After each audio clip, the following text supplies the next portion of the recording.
Hey, welcome to True-Moto-Resto, and today something a little bit different.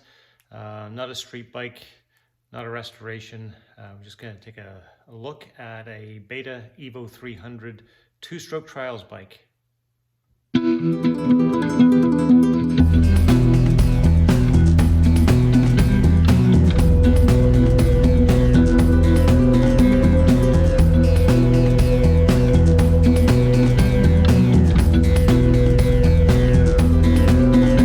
So here it is. This is a 2020 Beta EVO 300 two-stroke trials bike.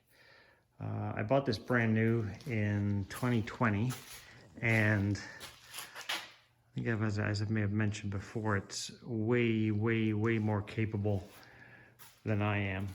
And I didn't buy this to be, a trials riding expert or to climb vertical wall faces or anything, really radical that this bike is actually quite capable of.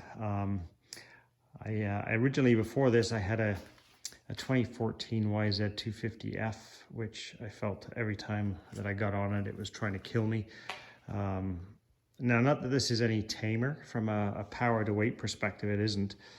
It's probably more potent from a power to weight perspective, but I just found with the dirt bike, the motocross bike that I had, it was the sheer size of the bike and the power of the bike. I just never really felt that I was in full control of it all the time due to its size. It was very tall. I just couldn't get comfortable on the bike. But this, on the other hand, while it is very potent for its weight, a 300 two-stroke, it's it's a fun bike to ride. I say I feel like I'm more in control, but I actually have crashed this bike. I almost put it right in the creek once. It kind of, the first time I rode it, not really fully respecting and appreciating how much power it has for its size, I whiskeyed the throttle. It went out from underneath me, careened down the bank of the creek, and stopped right on the edge of the creek, revving its guts out. And right immediately after that, I got rid of the conventional kill switch and I put this on, which I'd bought at the same time as I got the bike. But I thought, oh, do I really need that? And yes, I really do need that. It's just a magnetic kill switch. It works really well. But yeah, I've had some fun on it. And as I said, I did not buy this thing to be a trials riding expert. I actually bought it for three reasons, I guess I would say. So reason one is I've got a lot of acreage here and a lot of forest and stuff like that. So I wanted something that I could ride through the forest and up the kind of the mini mountain that we have here, something that would climb over obstacles, because if you get off the trail, there's a lot of deadfall. So I wanted something that I could learn to do that kind of riding with and have a little bit of fun off the road. Secondly, I felt that there was some opportunity for me to practice a lot more on my slow speed riding. And I honestly don't do enough of that on my street bike or my street bikes. I've actually pushed myself to do more of that on the street bikes now that I have this, because I spend a lot of time on this bike doing very slow speed maneuvering, turning, balancing type of stuff. I spend more time doing that than I do any sort of wheelies or anything like that. Although having said wheelies, yeah, I'm actually starting to learn to do some wheelies on this bike, which I've never done before.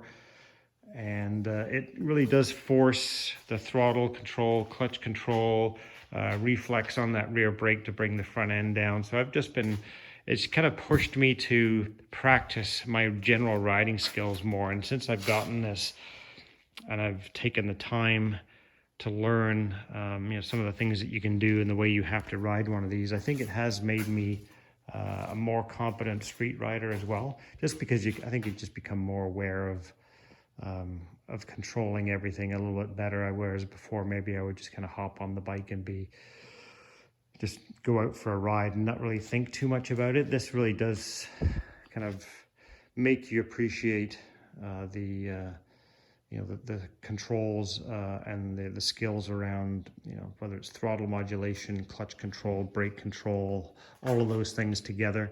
Definitely made me a better street rider and more appreciative of the fact that I should and now do practice a little bit more on my street bike, which has been good.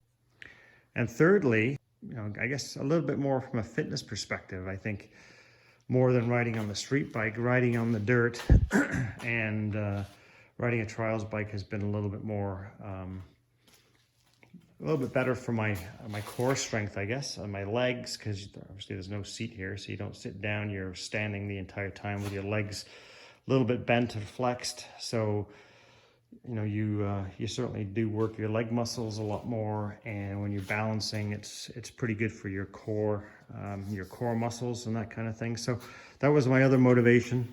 So yeah, fun to ride in the forest, good for your core strength and muscles and all that kind of stuff, and then just better control of a motorcycle, slow speed control. I mean, I don't have anything to say, I can ride fast better anymore than I could before. I mean, I don't ride particularly fast anyway, but certainly from a slow speed perspective, this has certainly improved my slow speed riding game. So I guess a little bit about the bike, from what I know. Carbureted, single cylinder, 300cc two-stroke. It runs on premix. So the fuel is inside the frame here. So this bulky frame section at the front kind of doubles as the fuel tank. There's a little wee fuel cap up here, which is kind of awkward to unscrew, but anyway. And everything else is pretty simple on it. It is liquid cooled, so there's a little wee fan here, little radiator at the front.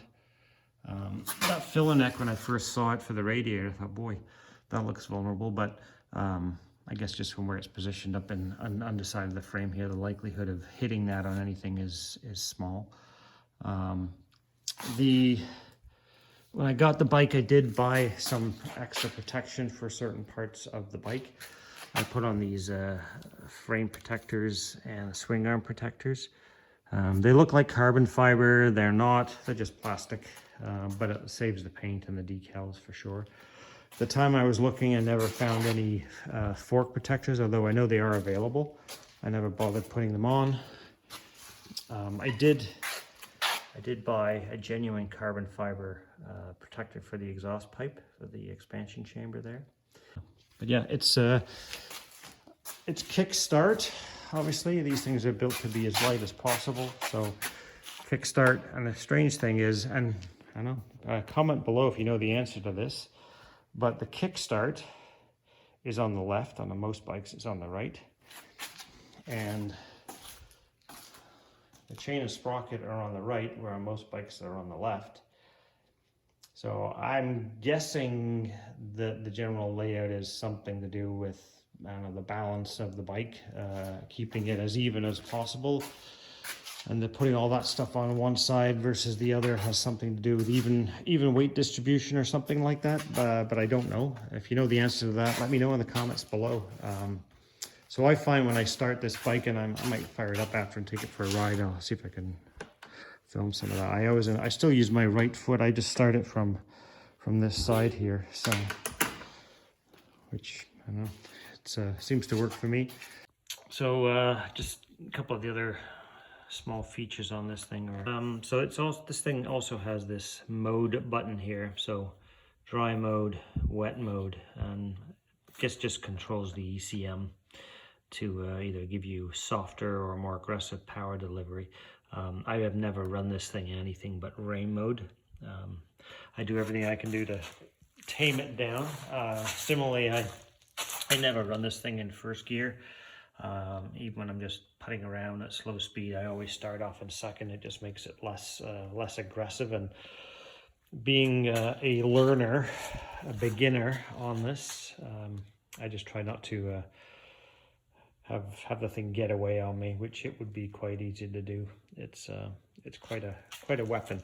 The other thing I put on it as soon as I got it was this hour meter, because they don't come with one, and it just helps with maintenance, making sure that I keep on top of that. So I did the gear oil change at an hour. I did one at 5 hours, 10 hours, 15 hours, so it's just had one done. Following the manufacturer's instructions. So, and it's really simple to do.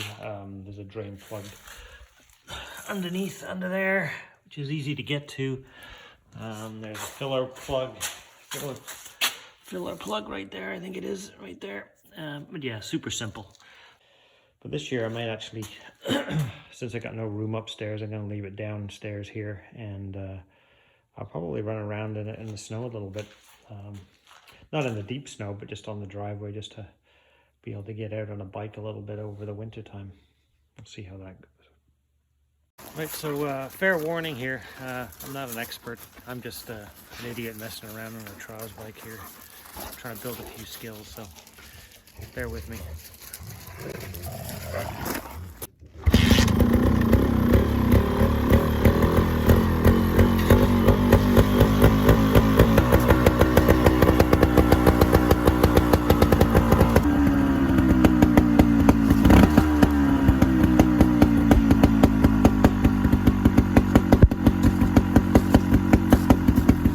The two-stroke premix on this is about 80 to 1.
Well, I told you not to expect too much, and that's pretty much what you got. Not too much. Didn't seem to matter how good I've done in the past with it. Today, because I was filming it, I sucked. Oh well.